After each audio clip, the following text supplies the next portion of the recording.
Hey everybody, Randy Filson. I'm here today with my sister Brenda Filson Perkins, my niece Carol Perkins, who's doing the video work, and my cousin Samuel Thomas Lambert.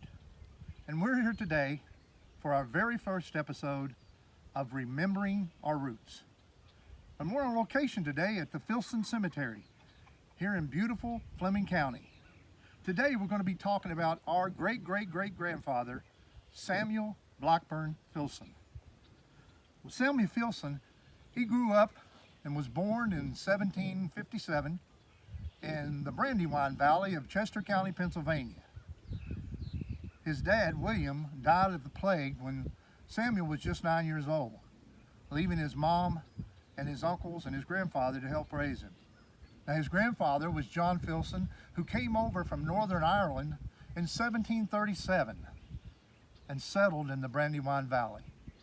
When he first took his first step onto the soil of America, he said it was a land of milk and honey. Now, Samuel's uncle was Davidson Filson, and he had a son named John Filson. Many of you have probably heard of him. John wrote the first history book of Kentucky, drew the first map of Kentucky, and he also co-founded the city of Cincinnati, Ohio. Later, he would be called Kentucky's first historian. But today we're here where Samuel rested when he died.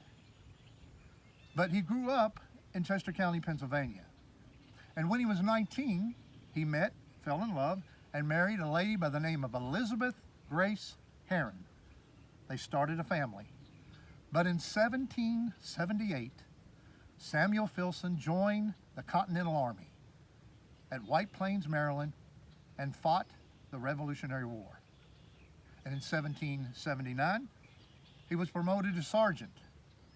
And in 1780, he was wounded in the knee at the battle of what we believe was the Battle of Kings Mountain.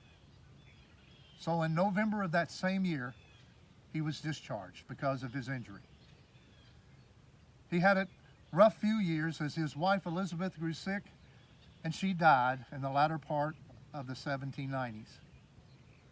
Samuel was left with 4 kids to raise. He met another lady named Mary Cooper, and they married in White Plains, Maryland. She helped raise those 4 kids, and they started another family. And one day he received what he had been waiting for.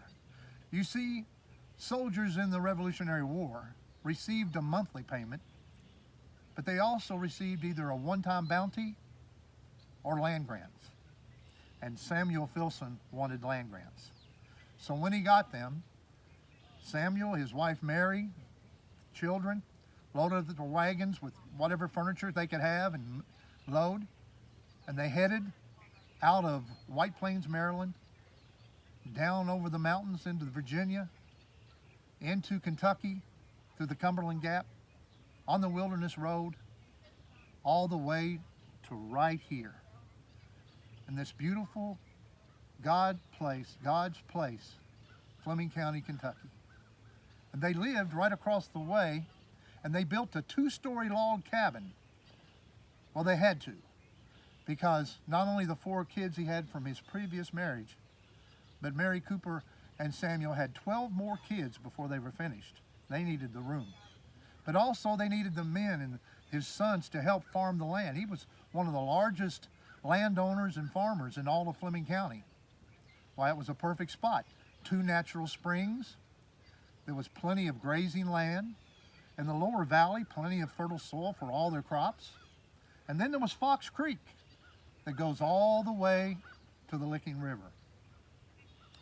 Then in 1829, the good people of Fleming County elected Samuel Filson, the first sheriff of Fleming County.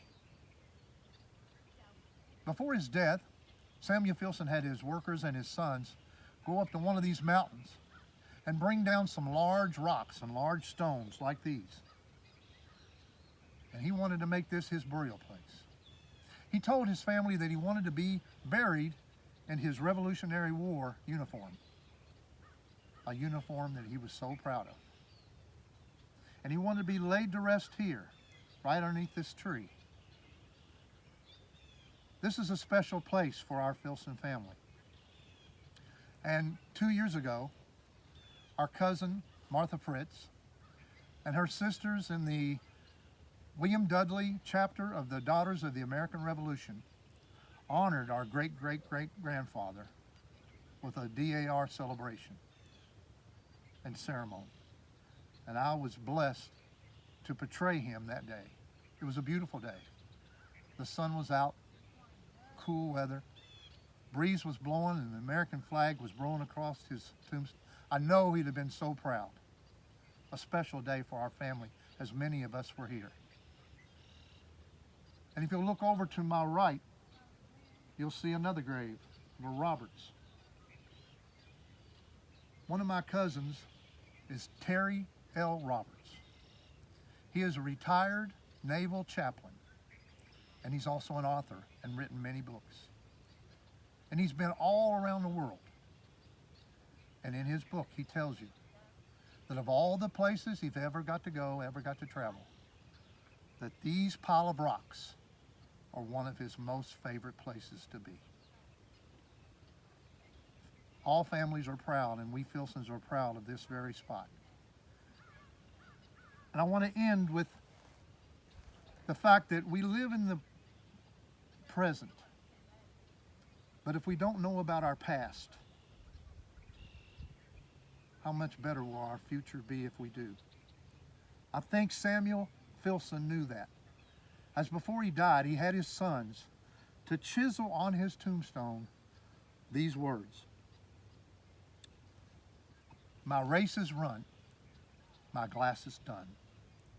My resting spot is here. This rock was got to mark this spot. Fear man should dig too near." We want to thank you guys for joining us today on this very first episode of Remembering Our Roots. And we hope you'll join us next time for more episodes, as we'll be talking about different ancestors of ours. But until then, thank you all for watching, and may God bless.